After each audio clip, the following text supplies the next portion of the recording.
Hello everyone, it is Thursday, February 10th, and what have I been working on? This is the way I always start off my videos. As you can hear, I'm a little tired yesterday, didn't get a lot of sleep, didn't go to sleep till actually 8 o'clock in the morning. Last night it was a little bit better, but I thought I'd show you what I'm working on. And then I can show you one that I finished too. Okay, this one is for a friend of mine that I went to film school with, and we graduated with our master's degree already 31 years ago. Where does the time go? Anyhow, I said, what are your colors? And he said terracotta, green, and cream. So, not having any terracotta colored yarn, I went for persimmon and rust, and then some green, and this will probably show up very yellow in the video, but you know, a lot of creams are kind of, they're either like some shade of beige or there's a very, very, very pale yellow. And so anyhow, I can do one more row of the pale yellow or the cream, and then I'm going to put on a shell border in a dark green. But let's see if I can show this. It's kind of big, so I'll just show half of it. Okay, it's a granny rectangle. So yeah, that's going to be for him, and I'll ship that off to him on Monday. And hold on, let me just go get the one I just finished. Okay, here's the one that I finished, also a granny rectangle, and I'll just show you half of it. And it's all in yellow, white, and purples. Oh, and the cream, and I was working on this one at the same time my friend said he wanted cream in his blanket, and I was like, ugh, have to stop using the cream in this one. Just go to white and yellow. Anyhow, this is this one.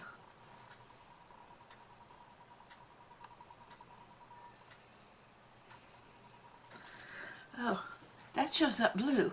Well, this is actually purple. A really nice shade of purple. It is, in fact it is,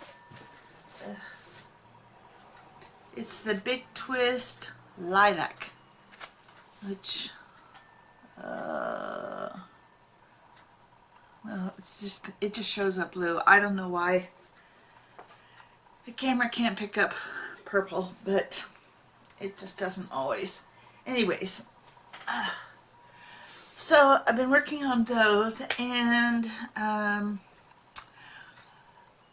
you know, I'm always still, what am I going to do with all these afghans that I'm making? Because right now I have 4 afghans that are extra, and I'm just not sure. And then I got this thing from Joann's about Project Linus, and so I just may donate to that. We'll see. We'll see. I already know what my next afghan's going to be. It's going to be real pretty, be very girly. Excuse me. Yeah, I'm actually very anxious to get started on it. So, okay, so that's that. Then today I got part of my Joann's yarn order. Now, I have to make a confession about ordering yarn, and that is I didn't really need yarn, but when has that ever stopped any of us from buying yarn? So Joann's was having a sale on some of its Big Twist. Not the sale that it had like, I don't know, a week ago, 2 weeks ago, when all the Big Twist and the regular line was $1.99. I did get plenty of that.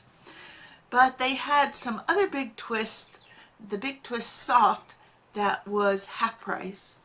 So I said, okay, I'm going to try this Big Twist Soft to see how soft it really is. Anyways, I put in a big order, and for whatever reason, Joann's didn't give me free shipping. And believe me, I qualified for free shipping. So I'm not going to quibble with them over a couple bucks, but it was just kind of annoying that I didn't get free shipping. And anyhow, part of the order came today, part will come next week, because you know Joann's can't ever get it all in one. The last time I ordered, it came in 5 separate shipments. It was kind of annoying. So anyhow, without further ado, let me show you what I have here.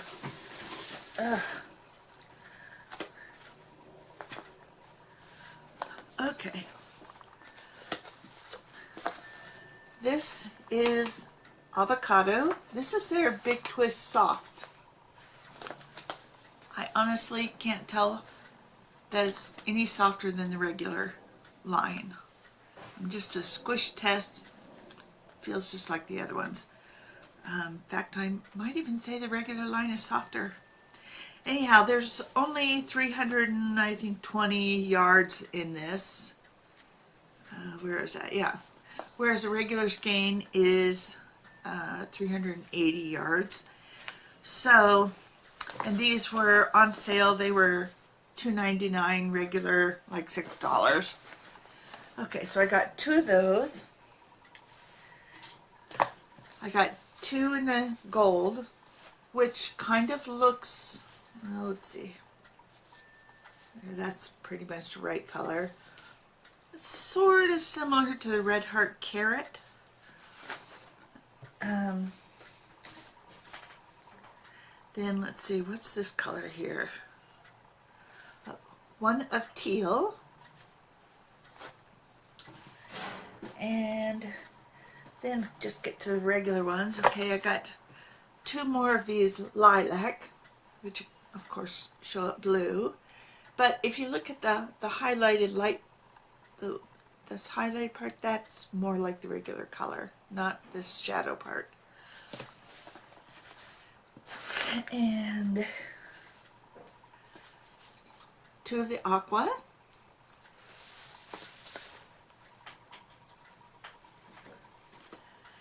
And 2 of the soft purple.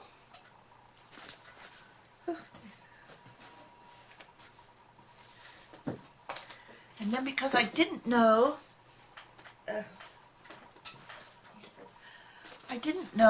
if I was going to have enough of my other yarn, that's the terracotta sort of, well, I used rust. I used rust and in the Big Twist and persimmon in the Karen Simply Soft. But I didn't know if I'd have enough rust to go around, so I got this burnt orange in case I needed it, which I don't. Then in the Red Heart, these weren't on sale, but I'm always looking for a good variegated yarn that I can use for a spring fling blanket. When you've got flower buds going all the way around. And Debbie Dearest had some yarn called, I think, Mulberry, but it's not available anymore. And you want to, if you've got multicolored, or you've got a thing of flowers, and if you don't want it to be just one solid color all the way around, and she didn't, because Mulberry changed colors constantly. It was a variegated yarn. And so if you're looking for a good variegated yarn to do that with, you don't want one that's going to have suddenly green in it, because you don't want a green flower, or you know, some weird color that you're like, that's not what I want for a flower. So I got this Mulberry mix, which is shades of purple and sort of a dusty pink. So I got 2 skeins of that. And then I got 2 skeins of the green tones. Okay, so hang on a second while I put all this yarn back. And we are back. Okay, so what I was trying to say earlier about the yarn was I finally got my yarn into the containers it was supposed to be in. And no piles of yarn on the shelves in my closet and on top of the boxes. No, I got it all in there.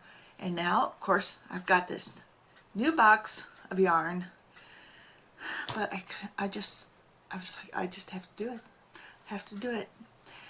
So I'm sure that that volume of yarn will all be gone within a month or so. So we'll see. At the rate I'm making afghans lately, yeah, I'm going through a freakish amount of yarn. So now on to this wonderful thing that I ordered, and it just came today, and it took me a while to find somebody in California that would sell it because I couldn't get it from out of state. I could only get it from California, and I actually had to go on a waiting list for it. And maybe there's other sellers that have it, I don't know, but this was the first one that I found, and it's a tree. Here it is, and it's called an Australian finger lime, and it has these, let's see, it's about 2 feet tall, and I gotta figure out now what am I gonna do with it until we move. But because I had to go on a waiting list, and I'm sure they're already sold out, or pretty sure, as soon as it became available, I said I got to take it, because by the time I move, it won't be available. So, so I got this little tree. Now, if you don't know what an Australian finger lime is, and I've never tried one, they have limes, but they're kind of more finger shaped, and the inside of it, when you break it open, has all these little like pearls of, they look like caviar, but it's lime flavored. So I decided, yeah, I gotta have one. I just gotta have one. It's not the only tree I plan on buying, but the other trees I can get easily from like a Lowe's or Home Depot. Like I want to get a fig tree, but a dwarf fig tree, not something gigantic. So yeah, I'm real happy. Now the trick is to keep it alive until we get there, and then put it in a nice, well, I've got to repot it anyways, but then I have to learn about growing citrus. So as you know, if you live in a state that produces citrus, like Florida, I can't buy from Florida. I can only buy from California. I live in California. You can't export citrus out of the state. You can't import citrus from out of state. So and that's just been the way it is for a long time. It's that way in Florida as well. Any place that produces a lot of citrus. So and we do have problems with this citrus disease, which I have to learn a little bit more about. They sent me some information on it. And they said, well, if you see that on your tree's just done for. You can't fix it. So the trick will be to keep it nice and healthy if possible. And yeah, I mean, we do have a Meyer lemon tree, but I don't know if even that's alive anymore. It wasn't really producing any lemons because it was mostly just a stalk, like a little branch. But I'll see. We're going out on Saturday. I'll water everything. I just have a feeling things are just dying right and left. I don't even know if the big avocado trees are doing well. I have no idea. We just don't go out there often enough. So anyhow, that's it with the gardening. Now I did want to mention something I forgot to mention in my last video when I was talking about prepping, is everybody, especially if you have any medications that need to be refrigerated, you must own a generator, because if your power goes out, what's supposed to happen with your refrigerated medicines? You must own a generator. So I know right now is not really a good time to get one because it's winter and everybody suddenly wants to have a generator, but you need to get a generator because you've got to run those pieces of equipment in your house that are for your health. So please get a generator. And that was kind of it for this video. Yeah, kind of boring around here. Today it's in the 80s. Our nights are still in the 50s. Next week's going to drop back down into the 40s at night, which is really cold for us in Southern California. But we're surviving. Anyhow, I will talk to you all soon. Bye-bye.